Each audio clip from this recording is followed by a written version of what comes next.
দীর্ঘ পথ পাড়ি দিয়া মদিনার কাছাকাছি আসলো। ক্লান্ত হয়ে গেছে যুবক, মনে মনে ভাবতেছে এই খেজুর বাগানে আমি একটু অপেক্ষা করব, বিশ্রাম নিব। গাছের নিচে বিশ্রাম নেওয়ার জন্য যুবক একটু থেমে গেল। উটটারে একটা গাছের সাথে বেঁধে রাখলো। বিশ্রাম নিতেছে যুবক, উটটারে বেঁধে রাখছে গাছের জড়ের সাথে। ঘুমন্ত অবস্থায় উটটা রশি ছিঁড়ে চলে গেল। পাশের একটা জমিন ছিল, এই জমিনে মাত্র চারা লাগানো হয়েছে, খেজুর গাছের চারা লাগানো হয়েছে। এই চারা লাগানো বাগানের ভিতরে, ক্ষেতের ভিতরে, জমির ভিতরে ঢুকে গেল উটটা। উট তো হাইওয়ান, সে তো আর জানে না এটা যে কার জমিন, এই জমিনে কার চারা লাগানো, কতটুকু চারা হয়েছে, কদ্দূর হবে দূর তো উঠে জানে না। সে তো হাইওয়ান, ঢুকে পড়েছে, পাড়ায়া পাড়ায়া সবগুলি চারা নষ্ট করে ফেলেছে। বিকালবেলা আসছে এই জমির মালিক, একজন বৃদ্ধ মানুষ, আইসা দেখে তার জমির চারাগুলি সব একটা উট নষ্ট করে ফেলেছে। এই দৃশ্য দেখা বেচারার গুস্সা উঠে গেল। গুস্সা ওঠাটাই তো স্বাভাবিক, আমার জমিন যদি কারো গরু বাছুর নষ্ট করে, জমির মালিকের খারাপ লাগেনি না? লাগে না? খারাপ লাগছে, বড় খারাপ। পাথরের এক টুকরা পাথর হাতে নিয়ে উটের দিকে ঢিল মারল। এই ঢিলটা যায় উটের মাথার মধ্যে লাগলো, সাথে সাথে মাথাটা ফেটে গেল, রক্ত ফিনকে দিয়ে বের হতে লাগলো। মুহূর্তের ভিতরে রক্ত শূন্য হইয়া উটটা জমিনে পড়ে গেল, মারা গেল। এইবার বৃদ্ধ মানুষটা কয়, হায় হায়, আমি তো উটটাকে মারার জন্য ঢিল মারি নাই, হায় আমি এটা কি করলাম, আমি তো যাই না বুঝা হত্যা করি নাই, এই কাম কি করলাম। একটু পরেই দেখা যায় ওই যুবকের ঘুম ভাঙল। পাশেই তাকায় দেখে তার উট নাই। খুঁজতে খুঁজতে আইসা দেখে একটা জমিন, এই জমিনের মধ্যে তার উট মরে পড়ে আছে। আর জমির মালিক একজন বৃদ্ধ মানুষ, তিনি দাঁড়ায় রয়েছে। আই সেই যুবক কয়, এ আমার উটটা কে মারল? বৃদ্ধ মানুষটাই কয়, বাবা রে, ও বাবা, আমি তো বুঝি নাই উটটা যে মরে যাবে, মাত্র আমি চারাগুলি লাগায় গেলাম, কত আশা ছিল আমার, তোমার উটটা আমার সবগুলি চারা নষ্ট করে ফেলেছে, গুস্সা উঠে গেছে আমার।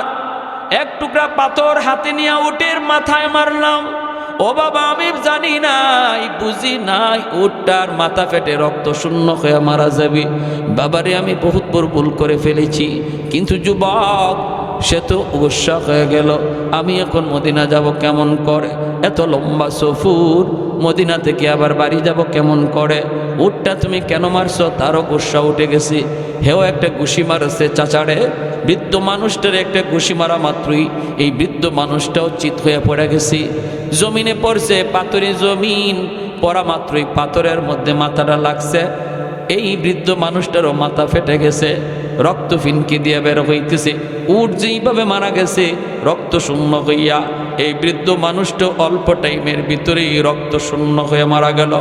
এখন ওই যুবক অবাক হয়ে দাঁড়ায় রয়েছে, হিত কিং কর্তব্য বিমূঢ় হয়ে পড়ল। কি করি হিতাহিত জ্ঞান হারায় ফেলছে। যুবক মনে মনে কয়, আমি তো লোকটারে মারার জন্য, আমি তো খুন করে ফেলার জন্য ঘুষি দেই নাই, হায় হায় আমি এটা কি করলাম, আমি তো মস্ত বড় খুনি হয়ে গেছি রে, আমি তো মানুষের খুনি হয়ে গেলাম। যুবক এইবার চিন্তা করে কি করবে, সে এখান থেকে পালাবে নাকি থাকবে? যুবকের মন যুবককে ডাক দেয়া কই, রে যুবক, তুমি এই জায়গা থেকে পালাইতে পারো, কেউ তোমারে পাবে না, কেউ তোমারে দেখবেও না, কেউ খুঁজো তোমাকে বের করতে পারবে না কে এই বৃদ্ধ লোকটার খুনি, কেউ পাবে না, কেউ জানবেও না, কিন্তু পাবেন একজন, জানেন একজন। তিনি কে? আরো জোরে বলেন, মালিকের নাম কে? মানুষ যা জানে না জানে কে? মানুষ যা পারে না পারে কে? মানুষ যা দেখে না দেখি কে? এই চিন্তায় ফিকির ইয়াকিন যার অন্তরে আছে, এই রাতের অন্ধকারেও সে গুনাহ করতে পারে না, মানুষের চোখে ফাঁকি দিয়েও চুরি করতে পারে না। এই চিন্তায় ফিকির আল্লাহর প্রতি যার এই পরিমাণ বিশ্বাস আছে, মানুষ যা দেখে না আমার আল্লাহ বাপ মার চোখে ফাঁকি দিয়েও সে গুনাহ করবে না। যুবক মনে মনে কয়, তাহলে আমি যাব না, না না আমি ভাগবো না। মদিনার আদালতে ওমর ফারুকের আদালতে আমার যা বিচার হয় আমি ওই বিচার মাথা পেতে নিব গো, তবু আল্লাহর দরবারে আসামি হতে চাই না। দুনিয়ার আদালতে আমার বিচার যা হবে হোক, আমি তা মাথা পেতে নিব, কিন্তু আল্লাহর দরবারে খুনি হতে চাই না। আমি আল্লাহর দরবারে মাপ চাই, মুক্তি চাই। এই চিন্তা করে যুবক দাঁড়ায় রইল। একটু পরে, ঘন্টা দুয়েক পরে যখন সন্ধ্যা হয়ে যায়, দুই ছেলে বাবার তালাশে বাগানে আইসা হাজির। বাবা এখনো বাড়ি ফিরে না। দুইজন যুবক বাবার তালাশে বাগানে আইসা হাজির হয়ে দেখে এলাহি কাণ্ড। বাবার লাশ পড়ে আছে, জমির মধ্যে একটা উটের লাশ পড়ে আছে। আবার একজন যুবক পাশেই দাঁড়ায় রইছে। দুই ভাই আয়া বলতেছে, মিয়া তুমি এখানে দাঁড়ানো, আমার আব্বারে কে মারলো? ওই যুবক তখন বলতেছে, ভাইরা রে শোনো, তোমাদের বাবার খুনি হলাম আমি, কিন্তু খুনটা আমি ইচ্ছা কইরা করি নাই, অনিচ্ছায় খুনটা হয়ে গেছে রে ভাই, বিশ্বাস করো। আমার উটটা উনি মেরে ফেলছে। এই গুসায় আমি একটা ঘুষি মারছিলাম, আমি বুঝতে পারি নাই ইনি জমিনে পড়ে যাবে আর পাথরের মধ্যে আঘাত লেগে মাথা ফেটে যাবে। এইভাবে হয়ে গেছে খুন। এ ভাইরা, আমি যদি এই জায়গা থেকে পালায় যাইতাম, তোমরা আমাকে কেউ পাইতা না, ঠিক কিনা? আমাদের বাঙালি হইলে পাওয়া যাইতো, খুঁজেই পাওয়া যাইত না, কুত্তা লাগাইও বাইর করা যাইত না, ঠিক না? এমন ডিজিটাল সুর। আমেরিকা একটা সুরের মেশিন বাইর করছে, চুর ধরার মেশিন। লন্ডনেও চুর ধরার মেশিন বাইর করছে। হেরা কম বেশি সবাই মেশিন দিয়ে চুর ধরছে। বাংলাদেশে এই মেশিনটা আইনা গুলিস্তান বসাইছে চুর ধরার জন্য। সারাদিন চলে যায়, একটা চুরও ধরতে পারে না। সন্ধ্যাবেলা দৌড়ায় গেছে এরা মেশিনের দ্বারা। ঘটনা কি? গিয়া দেখে মেশিন চুরি হয়ে গেছে। যে মেশিন আনছিল চুর ধরার জন্য, এই মেশিনই চুরি হয়ে গেছে। হ্যাঁ, কিন্তু নবীর যুগের যুবক, যার অন্তরে আল্লাহর ভয়, নবীর সাহাবীদের যুগের যুবক, চিন্তা করো, যার অন্তরে আল্লাহর ভয়, সে পারত অপরাধ করে এখান থেকে চলে যেতে, কিন্তু না। তো আমাকে মদিনার আদালতে হাজির করো, চলো আমরা মদিনার আদালতে যাব। ওমর ফারুক রাদিয়াল্লাহু তাআলা আনহুর আদালতে যেই বিচার হয়, এই বিচার আমি মাথা পেতে নিব। হযরত ওমর ফারুক রাদিয়াল্লাহু তাআলা আনহুর কালে ওনার আদালতে হাজির হওয়া হলো। দুই ভাই খনি লইয়া তারা হাজির হয়ে গেল। বাবার লাশটাও নিয়ে হাজির হলো। ওমরের আদালতে বিচার শুরু হয়ে গেল। ওমর তিনি তো কত বড় বিচারক, তিনি তো কত বড় বিচারক। ন্যায় বিচার যার একমাত্র টার্গেট ছিল, ঠিক না? ওমরের আদালতে বিচার মানেই ন্যায় বিচার, ঠিক কিনা? ইসলামী আদালতে বিচার মানেই ন্যায় বিচার। আল্লাহর কোরআনের আদালতে বিচার মানেই ন্যায় বিচার। ঘুষ খাওয়া চলে না, ফোন করা চলে না। জজ সাহেব, এত নম্বর আসামি আমার শালার ঘরের ভাতিজার ঘরের দুলাভাই, আসেনি না? দেখা যায় সব আসামি আটকা, হে বেকসুর খালাস, কারণ মন্ত্রীর শালার ঘরের দুলাভাই, ঠিক না? কিন্তু ইসলামী আদালতে এরম দুলাভাই কওয়ার সুযোগ আসেনি। এজন্য ইংরেজরা ডরায়, এজন্য বেঈমানরা আল্লাহর কোরআনের আইনকে ডরায়, কারণ ওই কলমের কুচায় ডাকাতি করতে পারবে না, ঠিক না? সব দোষ হুজুররার, সব দোষ হুজুরের। আঙ্গুল দেয় হুজুরের দিকে এক আঙ্গুল, আর তিন আঙ্গুলে হেরে বাস দেয়। হিবায় চুর কইও না, চুর তো তুমি নিজে। ভাইয়েরা আমার, ওই অবস্থায় উমরের আদালতে বিচার শুরু হয়ে গেল। হযরত ওমর ফারুক রাদিয়াল্লাহু তাআলা আনহু তখন ডাক দেয়া বলেন, যুবক তুমি নিজেই বলো, আসামি নিজেই তার খুনের কথা স্বীকার করতেছে, সাক্ষী আর লাগে? হ্যাঁ, সাক্ষী নাই, সাক্ষীর কোনো প্রয়োজন হয় না। যুবক যদি অস্বীকার করতো তাহলে সাক্ষী লাগতো, কিন্তু না না, যুবক বলতেছে আমি যদি অস্বীকার করি তাহলে এখানে সাক্ষীও কেউ নাই, আমার বিপক্ষে সাক্ষী দেওয়ার মতো কেউ নাই। কিন্তু আমিরুল মুমিনিন, আমি জানি আমি আজকের আদালতেও মিথ্যা বলে বাঁচতে পারবো, কিন্তু হাসরে আল্লাহর আদালতে বাঁচা যাবে না। আজকে দুনিয়ার আদালতে মিথ্যা কথা বইলাম, মিথ্যা সাক্ষী দিয়া যারা বাঁচতেছো, ভালো করে পিঠে তেল দিয়া রাখো, পিঠে তেল দিয়া রাখো। দুনিয়ার আদালত তো কোনো আদালতই না, দুনিয়ার শাস্তি তো কোনো শাস্তি না। আল্লাহর আদালতে বিচারের জন্য রেডি থাকো। তোমার জীবনের নামাজ, তোমার জীবনের রোজা, তোমার জীবনের হজ, তোমার জীবনের কোটি কোটি টাকা দান সদকা সব জলাঞ্জলি হবে, সব পানিতে ভেসে যাবে যদি একটা মিথ্যা সাক্ষীর কারণে কোনো নির্দোষ মানুষকে দোষী বানানো হয়। সাবধান, সাবধান, জীবনের সব আমল বরবাদ। তোমার একটা মিথ্যা কথার কারণে যদি একজন নির্দোষ মানুষ দোষী হয়, ভয় পাও।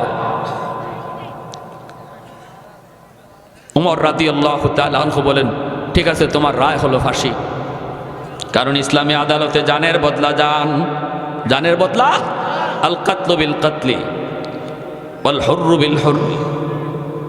আল্লাহ অন্য আয়াতে বলেন ওয়ালাকুম ফিল কিসাসি হায়াতুন ইয়া উলিল আলবাব। আল্লাহ পাক বলেন কিসাসের ভিতরে তোমাদের হায়াত আমি আল্লাহ রেখে দিয়েছি। কেউ যদি খুন করে এই খুনের বদলা তারও খুন করো। তুমি দেখতেছো আরেকটা প্রাণ গেল, না না না, আল্লাহ বলেন আমি দেখতেছি এই বদলাটা নেওয়ার কারণে হাজার প্রাণ বেঁচে গেল। এই খুনি আর খুন করবে না, তার দেখা দেখি আরো 10টা খুনি সাবধান হয়ে যাবে। আজ যদি বাংলার জমিনে কোনো খুনিরে বাইতুল মুকাররমে হাজারো মানুষের সামনে ফাঁসি দেওয়া হইতো, অথবা মানুষকে দিয়ে মানুষের সামনেই তারে বিচার করা হইতো, ইসলামী শরীয়তে যেটা ধার্য করেছি, হাজারো খুনি সাথে সাথে সাবধান হয়ে যাইতো। কেউ কাউকে খুন করার আগে চিন্তা করতো এইভাবে আমারও মরণটা হবে, এইভাবে আমারও মরণটা হবে। আল্লাহ পাক নিজে বলে ওয়ালাকুম ফিল কিসাস হায়াতুন ইয়া উলিল আলবাব। আল্লাহ কয় নির্বুধেরা কথাটা বুঝবে না, জ্ঞানী যারা আছো তোমাদেরকে বলি।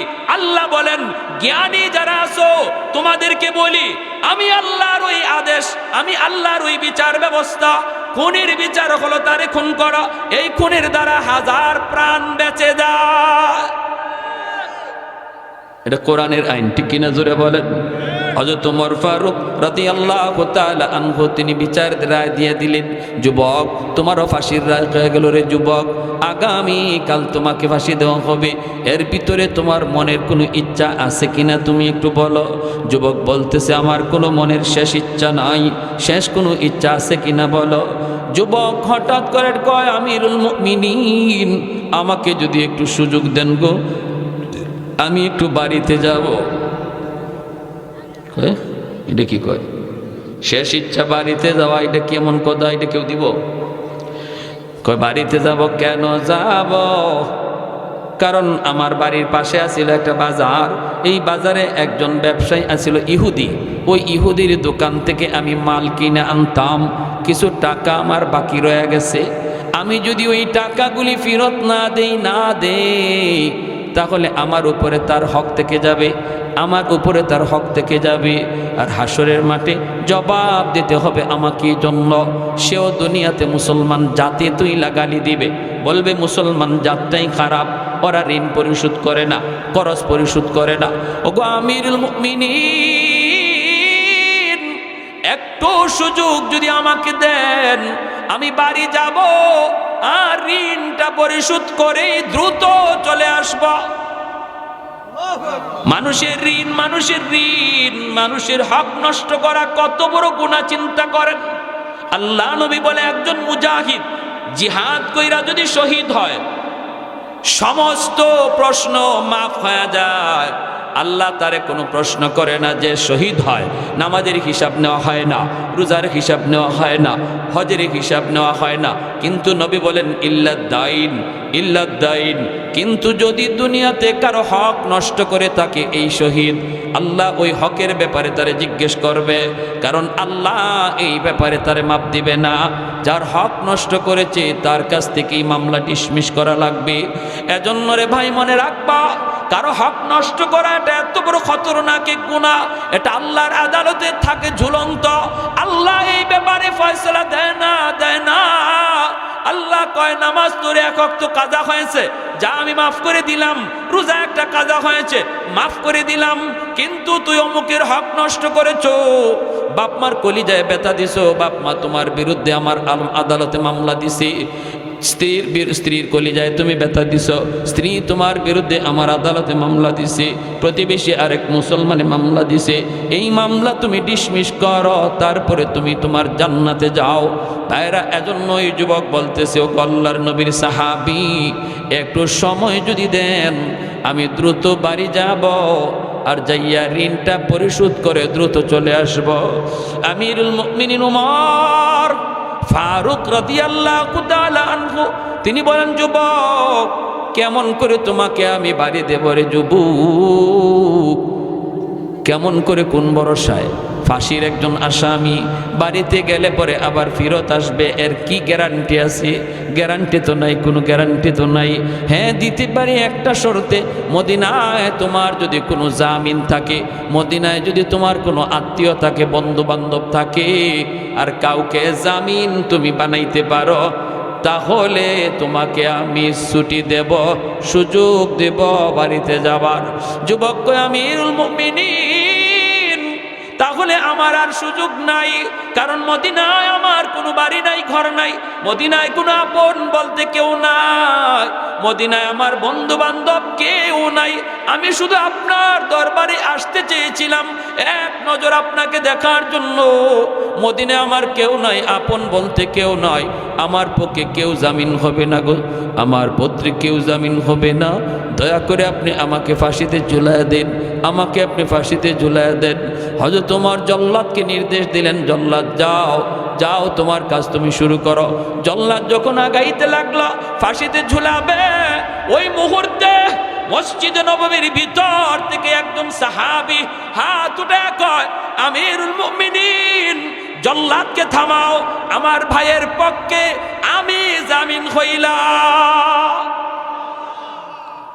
সমস্ত মদিনার মানুষ, মসজিদ নববীর মানুষ সবাই তাকায় রইল। একজন খুনির জামিন হতে চায় কে? যে তার কেউ না, রক্তের মানুষও না, আপন বলতেও কেউ না, বন্ধুও না, জানেও না। কে সে যে জামিন হয়ে যাইতেছে? তিনি আর কেউ নন, তিনি আমার নবীর অনেক বিখ্যাত একজন সাহাবী, যার নাম হলো আবু যর গিফারি রাদিয়াল্লাহু তাআলা আনহু। জোরে বলেন আল্লাহু আকবার। হযরতে আবু যর গিফারি খাদেমে খায়রুল বাশার হাসে, মদিনার মানুষ কান্দে। মসজিদে নববীতে যায় আসামির কাঠগড়ায় দাঁড়াইলেন, মদিনার নারী পুরুষ হাউমাউ করে কাঁদতেছে, হাউমাউ করে কান্দে। এত নির্দোষ, এত নিষ্পাপ একজন মানুষ আবু যর গিফারি, আজ বুঝি মদিনার মাটিতে তারে ফাঁসি দেওয়া হবে গো। কেউ সেটা বরদাস্ত করতে পারতেছে না। হযরত ওমর ফারুক বিচারকের আসনে বসা, মদিনার মানুষ দেখে আমিরুল মুমিনিন এত শক্ত দিলের ওমর, তিনিও কাঁদতেছেন। ওমর ঘোষণা দিয়া দিলেন জল্লাদকে, জল্লাদ যাও আবু যরকে ফাঁসিতে ঝুলাও। জল্লাদ, যে জল্লাদ এত বড় কঠিন জল্লাদ, জীবনে সে কোনোদিন কাউকে ফাঁসিতে ঝুলাইতে কাঁদে না। আজ ওই জল্লাদ নিজে কাঁদে, এক কদম আগায়, দুই কদম জল্লাদ পিছায়, সামনে আগাইতে পারে না। মদিনার মানুষ রাস্তার দিকে তাকায় রইছে, ওই মরুভূমির রাস্তার দিকে তাকানো। আবু যর গিফারি প্রায় দড়ির কাছাকাছি চলে গেছেন। হঠাৎ করে একজন আওয়াজ দিয়া কয়, জল্লাদ থামো, ওই যে ধুলাবালি উঠতেছে, মনে হয় কেউ ঘোড়া দৌড়ায় আসতেছে, একটু অপেক্ষা করো, একটু দেখো কে কে। বিদ্যুৎ গতিতে যুবক ঘোড়া নিয়ে হাজির হয়ে গেল। যখন সুবহানাল্লাহ, সাথে সাথে আবু যর গিফারিকে নামানো হলো। যুবক ডইকেই বলতেছে, আমিরুল মুমিনিন বেয়াদবি মাফ করবেন, আমি ইচ্ছাকৃত দেরি হয় নাই, ঘোড়ার জিন পোস্টটা ভেঙে গেছিল, একজন প্রতীকের অপেক্ষা করার প্রয়োজন ছিল, সহযোগিতার প্রয়োজন ছিল, তারপরে আমার আসতে হয়েছে, একটু দেরি হয়ে গেছি। আমি হাত জোর করে মদিনার মানুষের কাছে মাপ চাই গো, আমার নবীর দেশের মানুষের কাছে মাপ চাই, আমাকে আপনারা মাফ করে দিন, আর আমার ভাই আবু যর গিফারিকে নামায়া দেন, আমাকে ফাঁসিতে ঝুলাইয়া দেন। মদিনার মানুষের তখন কান্না থামলো। এবার যখন যুবককে ফাঁসিতে ঝুলানো হয়, মদিনার মানুষ আবার কান্না শুরু করে দিল। হায় রে, এই আবার কেমন যুবক, কেমন যুবক, বাড়িতে গেছে, বাপমার কাছে গেছে, সেখান থেকে আবার ফাঁসিতে ঝুলার জন্য চলে আসছে। সুযোগ ছিল চলে থাকবার, সুযোগ ছিল ফিরে না আসার, সুযোগ ছিল হারিয়ে যাওয়ার, সুযোগ ছিল পলায় যাওয়ার, কিন্তু যেই যুবক পালাইল না, চলে আসলো ফাঁসিতে আবার ঝুলার জন্য, সেই যুবক তো সাধারণ যুবক নয়। এই যুবক তো ইচ্ছা করে কাউরে খুন করতে পারে না। এই বুঝটা তখন দুই ভাইয়ের অন্তরও জাগলো। যেই দুই ভাই মামলার বাদী হয়ে দাঁড়াইছিল বাবার পক্ষে, এই দুইও ভাইয়ে দেখতেছে মদিনার মানুষের হালত।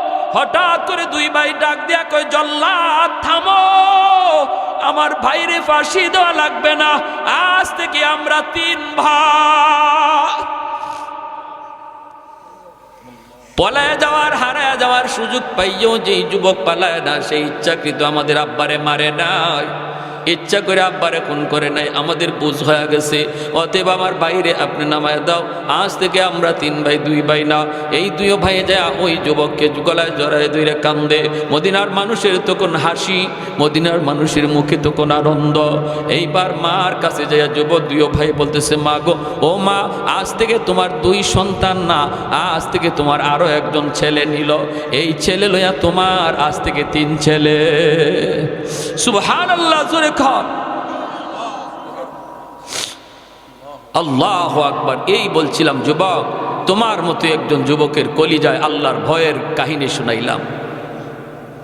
এজন্যই নবী বলেছেন, যৌবনে যে যুবক আল্লাহর ডরায়, গায়ে শক্তি থাকতে যে আল্লাহর কদমে সেজদা দেয়, সে ওই বয়সে আল্লাহর ওলি হয়। আর বৃদ্ধ বয়সে আল্লাহ তাকে ঘরে বসাইয়া ইবাদতের পেনশন দেয়, ঘরে বসাইয়া আল্লাহ ইবাদতের পেনশন দেয়। যে যুবকরা আজকে এত সুন্দর আয়োজন করছে, আপনারা খুশি না? কারা কারা খুশি? হাত দুটো আল্লাহকে দেখান। আল্লাহ তুমি কবুল করো, মঞ্জুর করো। তাদেরকে উৎসাহ দিবেন, সাহস দিবেন, সর্বদা সাহস দিয়া রাখবেন, যেন তারা আরও ইসলামের প্রতি ধাবিত হয়। আর যুবকদেরকে আমি অনুরোধ করব, তারা কোথায় আছে সামনে আসো, স্টেজে দাঁড়াও, আমরা তাদের জন্য খাস করে দোয়া করব, তারা যেন পাক্কা নামাজি হয়ে যায়, সমাজের ভালো ভালো কাজগুলি যেন তাদের দ্বারা হয়, মসজিদের যেন তাদেরকে মসজিদে পাওয়া যায়, গান বাজনা ফিতনা ফসাদ এগুলার থেকে যেন তারা দূরে থাকে, এবং এগুলা থেকে সমাজকে যেন তারা রক্ষা করে। ঠিক কিনা ভাই? সমাজকে যেন তারা রক্ষা করে। সাবধান, আল গিনা রুকিয়াতুজ জিনা। নবী কয়, যেখানে গান হবে সেটা প্রেমের গান হোক আর মারিফতের গান হোক, যেখানেই বাজনা বাজবে, নবী বলেন সেখানেই জিনা। ওই যে সাপুরে মন্ত্র দিলে যেমন সাপ দৌড়ে আসে, নবী বলেন গান হলো, বাজনা হলো জিনার মন্ত্র, যেখানেই হবে এখানে জিনা বেবিচার দৌড়ে আসবে। নাউজুবিল্লাহ জোরে কোন। যে সমাজে গান বাজনা হয়, যে সমাজে পবিত্র উরুসের নামে এরকমভাবে অন ইসলামিক কাজ, বিদাতি কাজ, গুনার কাজ হয়, ওই সমাজ এর কারণে নষ্ট হয়ে যায়। সমাজের মধ্যে হায়া শরম চলে যায়, মানুষ মহিলারা বেপর্দা হয়ে যায়, পর্দার কথা ভুলে যায়, যুবকের চরিত্র নষ্ট হয়। আমরা সমাজকে মুক্ত রাখতে চাই, পবিত্র রাখতে চাই। সবাই রাজি আছি না ইনশাআল্লাহ? আল্লাহ আমাদের সবাইকে কবুল করো, মঞ্জুর করো। ওয়া আখির দাওয়ানা আনিল হামদুলিল্লাহ।